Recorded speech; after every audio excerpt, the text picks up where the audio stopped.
PM Narendra Modi ने उद्धव ठाकरे को भेजा टी पार्टी का न्योता। 26 अक्टूबर को शाम 4 बजे दिल्ली में होगी टी पार्टी। करीब 2 घंटे चलेगी पार्टी। दीपावली मिलन समारोह के तौर पर दी जाने वाली पीएम की पार्टी टी पार्टी के लिए अकाली दल को भी भेजा गया है न्योता। पीएम की टी पार्टी में एनडीए के सभी सांसद रहेंगे मौजूद। बीजेपी अध्यक्ष अमित शाह और बीजेपी के तमाम नेता पार्टी में शिरकत करेंगे। सोमवार को हो सकती है महाराष्ट्र बीजेपी विधायक दल की बैठक, लेकिन सीएम और सरकार में साथी दल पर सस्पेंस बरकरार। मुंबई के वानखेड़े स्टेडियम में महाराष्ट्र के सीएम की शपथ की भव्य तैयारी। मैदान के कर्मचारियों के मुताबिक 28, 29, 30 अक्टूबर को हो सकता है समारोह।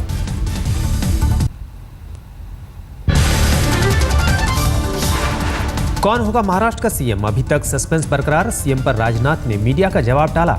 महाराष्ट्र के पर्यवेक्षक हैं राजनाथ। विधायकों की बैठक में चुना जाएगा महाराष्ट्र का भावी सीएम। मुख्यमंत्री की दौड़ में सबसे आगे फडणवीस का नाम। गडकरी को लेकर भी सियासी हलकों में चर्चा जारी। विधायक दल की बैठक में पर्यवेक्षक बनकर जाएंगे गृहमंत्री राजनाथ सिंह। बीजेपी महासचिव जेपी नड्डा भी उनके साथ रहेंगे मौजूद। सरकार में साथी को लेकर भी जोरों पर चर्चा। शिवसेना को साथ लेने पर बीजेपी तकरीबन राजी, लेकिन सरकार में मंत्रिमंडल बंटवारे को लेकर फंस सकती है बात। शिवसेना चाहती 1995 के तर्ज पर हो मंत्रालय का बंटवारा। सरकार में दूसरी बड़ी सबसे पार्टी होने पर चाहती है उप मुख्यमंत्री पद की कुर्सी। सूत्रों के मुताबिक बीजेपी इस पर राजी नहीं। नितिन गडकरी ने देवेंद्र फडणवीस से मतभेद से किया इनकार। कहा, हम दोनों पारिवारिक मित्र। गडकरी के मुताबिक फडणवीस को मैं राजनीति में लेकर आया। उनके पिता ने मुझे सिखाई थी सियासत। देवेंद्र जी को राजनीति में मैंने लाया है और इसलिए उनके और मेरे बीच में किसी प्रकार का विवाद भी नहीं है और किसी प्रकार का कॉन्फ्लिक्ट भी नहीं है। गडकरी ने कहा, विधायक, प्रधानमंत्री और संसदीय बोर्ड तय करेगा मुख्यमंत्री। कई बार कह चुका, मैं रेस में नहीं। न हमारे बीच में कोई सियासत है, न कोई विवाद है, न कोई स्पर्धा है। मैं बहुत पहले 10 बार जाहिर कर चुका हूँ कि मैं महाराष्ट्र में आने के लिए इच्छुक नहीं हूँ। नागपुर में केंद्रीय मंत्री नितिन गडकरी से कल मिले महाराष्ट्र बीजेपी प्रमुख देवेंद्र फडणवीस। उनके घर पर हुई मुलाकात। नागपुर के कार्यालय पर गडकरी बीजेपी के विधायकों से भी मिले। सबने दी गडकरी को शुभकामनाएं। मुंबई में बीजेपी नेता विनोद तावड़े से मिले आरपीआई नेता रामदास अठावले। सियासी माहौल में दी दिवाली की बधाई। मनोहर लाल खट्टर ने दिल्ली में संघ प्रमुख मोहन भागवत से की मुलाकात। संघ के कई नेताओं से मिले खट्टर। हरियाणा का सीएम मनोनीत होने के बाद संघ नेताओं से खट्टर की पहली मुलाकात। 26 अक्टूबर को लेंगे सीएम पद की शपथ। लगातार सीज फायर उल्लंघन करने के बाद पाकिस्तान ने चली चाल। भारत पर मढ़ा सीज फायर उल्लंघन का आरोप। गृहमंत्री ने पाकिस्तान को दिया जवाब। राजनाथ सिंह ने कड़ी प्रतिक्रिया देते हुए कहा, हमने महज जवाब दिया, कभी नहीं की फायरिंग की शुरुआत। आईटीबीपी के स्थापना दिवस पर पीएम मोदी ने जवानों को किया अभिनंदन। पीएम ने कहा, आईटीबीपी जवानों के संकल्प, देश सेवा और वीरता पर है गर्व। ग्रेटर नोएडा में आईटीबीपी के 53वें स्थापना दिवस में शरीक हुए गृह मंत्री राजनाथ सिंह। जवानों को दिया वीरता पुरस्कार। कहा, पड़ोसी देशों में भी आईटीबीपी के जवानों की बहादुरी की चर्चा। 1962 में हुई थी आईटीबीपी की स्थापना। गृह मंत्री ने कहा, सीमा सुरक्षा के साथ ही आंतरिक सुरक्षा में भी भरपूर योगदान कर रहे हैं आईटीबीपी के जवान। पीएम मोदी के स्वच्छता अभियान से जुड़ी बॉक्सर मैरी कॉम झाड़ू लगाकर दिया सफाई का संदेश। इंफाल में मैरी कॉम ने लगाई झाड़ू। कहा, अनिल अंबानी ने भेजा था स्वच्छता मिशन का न्योता। पीएम ने की है अपील, हर व्यक्ति अपने साथ स्वच्छता के लिए 9 लोगों को जोड़े। जम्मू कश्मीर बाढ़ पीड़ितों को मदद का ऐलान। प्रधानमंत्री नरेंद्र मोदी ने बाढ़ से तबाह मकानों की मरम्मत के लिए दिए 570 करोड़। जितनी जानकारी मिली और तत्काल काम करना हेतु से मकानों की मरम्मत के लिए 570 करोड़ रुपया, 570 करोड़ रुपीस। ले जम्मू और श्रीनगर के 6 अस्पतालों की मरम्मत के लिए दिए 175 करोड़। कहा, आपदा की घड़ी में राज्य के लोगों के साथ केंद्र। मेजर 6 अस्पताल हैं जिनका कुछ न कुछ तत्काल काम करने की आवश्यकता है और इसके लिए 175 करोड़ रुपीस, जिससे इन 6 अस्पतालों का तत्काल आवश्यक नए मशीन्स, इक्विपमेंट्स वगैरह लाने हो तो तुरंत हो जाए।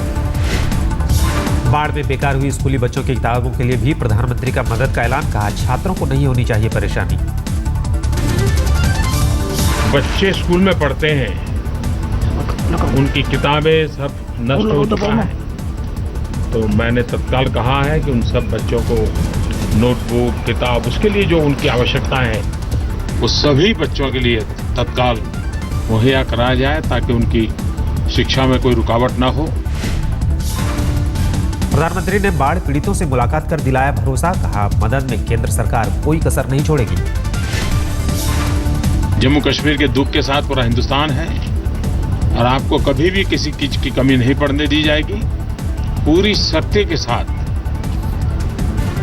पूरे मनोयोग से सरकार आपके पुनर्वसन के काम में कंधे से कंधा मिलाकर के काम करेगी। मोदी ने राजभवन में गवर्नर एन.एन. वोहरा और मुख्यमंत्री उमर अब्दुल्ला के साथ की हालात की समीक्षा। उमर ने और वित्तीय मदद मांगी।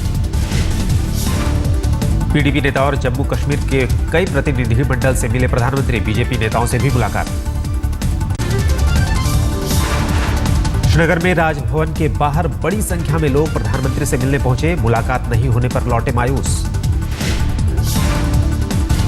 कई छात्र बाढ़ पीड़ित और स्थानीय निवासियों ने जताई नाराजगी। कहा, आम लोगों से पीएम मिलते तो अच्छा होता। श्रीनगर में बीजेपी कार्यकर्ताओं ने भी निकाली रैली। प्रधानमंत्री के दौरे की जमकर की तारीफ। इस बार महेंद्र सिंह धोनी ने रांची में अपने घर पर मनाई दिवाली। जमकर हुई आतिशबाजी। रोशनी में नहाया। हरमू रोड पर स्थित धोनी का घर। परिवार वालों के साथ साथ दोस्त भी उत्सव में हुए शामिल। दिवाली की रात दिल्ली की सड़कों पर घूमते रहे police commissioner BS Bassi. Duty पर तैनात पुलिस वालों के साथ मनाई दिवाली।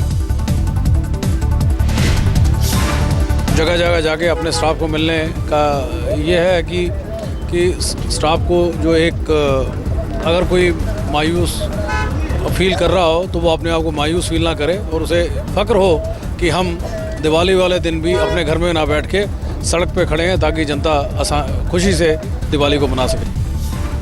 दिवाली के मौके पर बाबा रामदेव ने हरिद्वार में की लक्ष्मी पूजा। सहयोगी बालकृष्ण के साथ सैकड़ों समर्थक थे मौजूद। बॉलीवुड सितारों ने भी धूमधाम से मनाया दिवाली का त्योहार। अमिताभ बच्चन के घर उमड़ी सितारों की भीड़। बिग बी के घर पहुंची फिल्म हैप्पी न्यू ईयर की टीम। पत्नी गौरी संग पार्टी में आए शाहरुख खान। दीपिका पादुकोण, सोनू सूद और विवान शाह ने भी पार्टी में की शिरकत। जलसा में नहीं दिखे बमन ईरानी। दिवाली की रात पूर्व क्रिकेटर सचिन तेंदुलकर भी पहुंचे बिग बी के घर। जलसा के बाहर उन्हें देखने के लिए उमड़ी भीड़। कंगना रनौत, श्रद्धा कपूर, सोनम कपूर भी महफिल में हुए शामिल। पत्नी जेनेलिया के साथ आए रितेश देशमुख। बांद्रा में एक्टर आमिर खान के घर भी लगा सितारों का जमावड़ा। दिवाली पर पार्टी का आयोजन। पार्टी में फिल्म 3 इडियट्स की टीम नजर आई। माधवन, शर्मन जोशी और राजकुमार हिरानी हुए शामिल। आमिर के भाई फैजल खान भी पार्टी में पहुंचे। परिवार के सदस्यों और करीबी दोस्तों ने दिवाली पर दी बधाई। एक्टर अनिल कपूर ने जुहू में अपने बंगले पर मनाई दिवाली। बेटी सोनम संग की आतिशबाजी।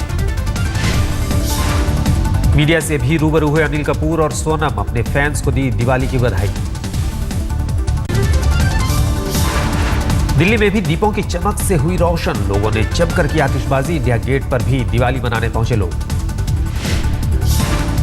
रोशनी से सराबोर हुआ अमृतसर का स्वर्ण मंदिर। दिवाली के मौके पर जमकर आतिशबाजी। उमड़ी हजारों की भीड़। गांधीनगर के अक्षरधाम मंदिर का भी दिखा भव्य रूप। दिवाली की रात बड़ी संख्या में मंदिर पहुंचे लोग। आंध्र प्रदेश के विशाखापट्टनम में भी बनी दिवाली। लोगों ने दीप जलाए, पटाखे और आतिशबाजी से किया परहेज। प्रधानमंत्री मोदी के लोकसभा क्षेत्र वाराणसी में दिखी भाईचारे की अनूठी मिसाल। मुस्लिम समुदाय भी दिवाली के उत्सव में हुआ शामिल।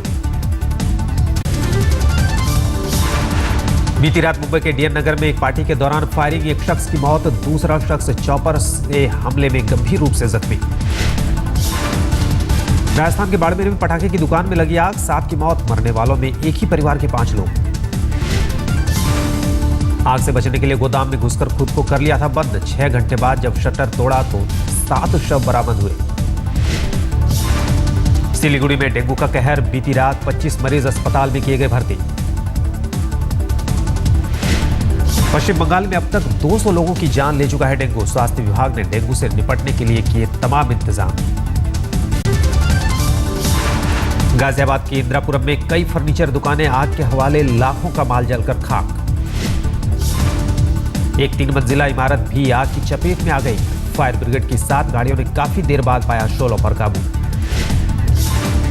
मुजफ्फरनगर के थाना कोतवाली इलाके में प्लास्टिक की दुकान में भीषण आग, चश्मदीदों के मुताबिक पटाखे की वजह से हुआ हादसा। दुकान में प्लास्टिक का सामान होने की वजह से तेजी से फैली आग, कुछ ही देर में दुकान शोलों में तब्दील। रिहायशी इलाका और तंग गलियां होने की वजह से मौके पर नहीं पहुंच पाई दमकल की गाड़ियां, आग बुझाने के लिए जूझते रहे लोग। दिल्ली से बरौनी जा रही वैशाली एक्सप्रेस में हुई लूट की वारदात, पीड़ित यात्रियों ने की शिकायत। दिवाली से ठीक एक दिन पहले गाजियाबाद और अलीगढ़ के बीच हुई घटना, पीड़ितों के मुताबिक बदमाशों ने बोगी की बत्ती काट करके लूटपाट। हथियारों से लैस बदमाशों का डर से किसी ने नहीं किया विरोध। वारदात के बाद सुपरफास्ट ट्रेन वैशाली एक्सप्रेस की सुरक्षा पर उठे सवाल। बेंगलोर में एक मंदिर के पुजारी पर 8 साल के बच्चे की पिटाई का आरोप, घर वालों ने दर्ज कराई शिकायत।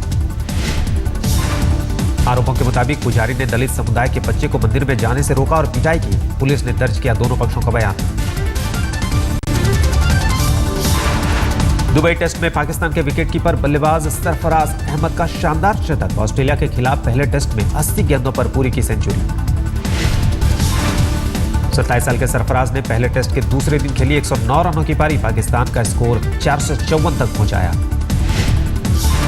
ऑस्ट्रेलिया के सलामी बल्लेबाजों ने भी दिखाया करारा जवाब। डेविड वार्नर ने टेस्ट क्रिकेट में लगातार 6ठा अर्धशतक जड़ा। पाकिस्तान क्रिकेट बोर्ड ने ऑफ स्पिनर सईद अजमल को इंग्लैंड भेजने का फैसला फिलहाल टाला। अपने गेंदबाजी एक्शन के लिए टेस्ट के लिए जा रहे थे इंग्लैंड। आईसीसी ने किया है सईद अजमल को सस्पेंड, गेंदबाजी के दौरान 15 डिग्री से अधिक कोहनी मोड़ने के मामले में है दोषी।